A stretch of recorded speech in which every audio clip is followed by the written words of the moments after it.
Hello everybody, welcome back to the channel. We are continuing with our series of Christmas products as we run up to getting ready for the Christmas rush. So today I am going to take you through how to print and press one of the burlap Santa sacks. So these are the same size and the same kind of principle as the linen ones you'll have seen in a previous video. However, these do have slightly different settings, so be sure to check that when we get to that part of the video.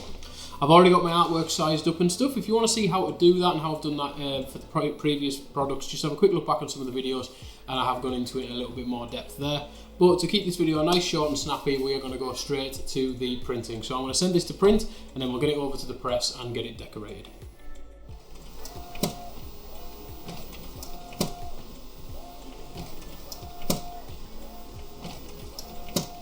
Right, while that's printing, we're going to get the press set up so it's up to temp when we come to get the blank in.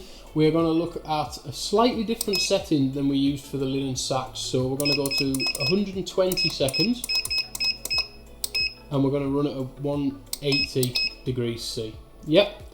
So now that that's set, we'll just have to wait for it to print and we are good to go. Right, so we've got our print off the printer. As you can see, I've just roughly cut it out of the larger sheet because this one was printed on the Epson F500. It's come off on a 24-inch roll. You don't have to be particularly neat when you're cutting it. And what I do tend to try and do is keep one straight edge. It just makes it a little bit easier to line up sometimes. But you can cut, you know, sort of right around it if you want to. Now on these sacks, when you're putting the print on, first thing you want to do is pre-press your sack. You can sometimes get some creases in them because they've been folded in packaging and shipping and things. If you pre-press it, it'll give you a nice flat area to work on. And then I tend to go about 17-ish centimetres from where the stitch is at the top of the bag. That just means that when all that's gathered up, when you pull the drawstrings, you're still going to be able to see your image. Now, that to me, the writing there looks pretty straight. So I'm just going to put a little bit of heat tape in the corners. One there.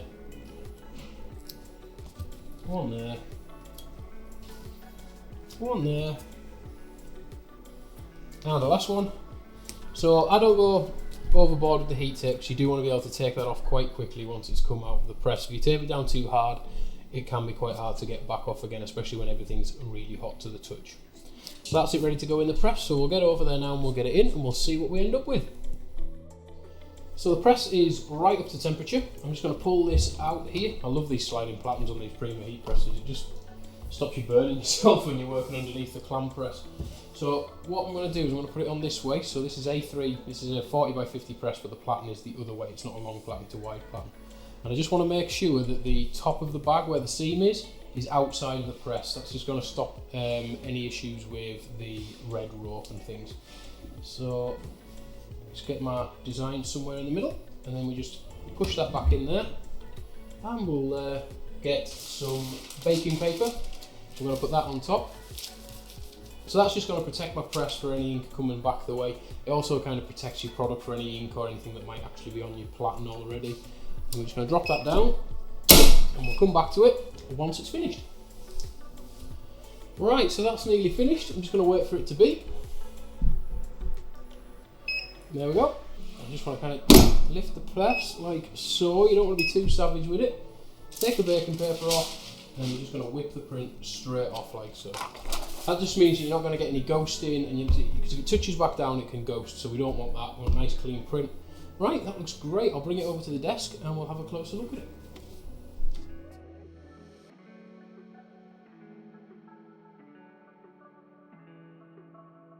And there we have it, guys. There is the burlap Santa sack. So I've put some stuff in it and drawn the sort of drawstrings a bit just so you can see where the kind of artwork should sit on there. But again, like with all the other burlap products, we've gone for really bold colours and they stand out really, really well. And if you go for your more pastel shades, they can sometimes get a bit lost in the sort of darker fabric. Yeah, really straightforward, really easy to do, really nice product for Christmas. Personally, I prefer these to the linen sacks, but that's just like more rustic feel. If you've got any comments on the process or you want to see us do anything else, just drop it in the comment section below the video. We check that regularly and we will get them added to the list of things to shoot. Have a look back through the channel. We've got loads of how-to tutorials, tips and things that are on there, and we've got loads more yet to come as well. So hopefully that'll help you get the best out of the stuff you're producing, and I will catch you next time. Take it easy, guys.